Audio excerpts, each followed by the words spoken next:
ល់ហើយកំពុងថ្មល្អល្អបបឆ្លាក់ក្នុងដួងចិត្តបានជួបរូបស្រីស្រស់កែវមិត្តស្មារតីរៀមភ្លឹកព្រោះសំរស់ថ្លៃរៀងរាវលវលវនបងគុណមិនណាយដំណាបងបយសំណាស់ចរណាយកែភ្នែកមុតថ្លាដូចកែនរេធ្វើឲ្យកាំងវែជាប់ចិត្តលងស្នេហ៍យើងអង្គុយលេងនៅក្បែរទំនប់រាត្រីពេលយប់ជាមួយមាសមេសាសងសំដីលន់ទួសំស្នេហ៍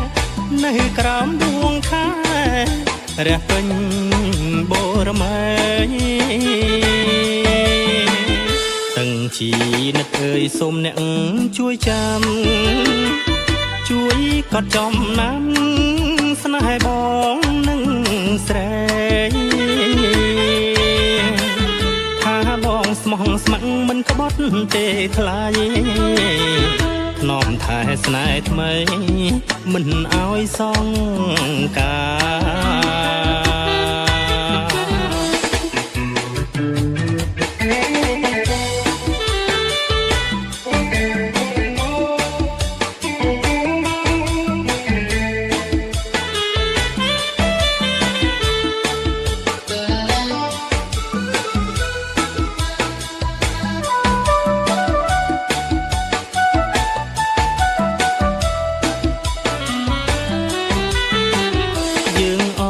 គួយលេងនៅក្បែរទំនប់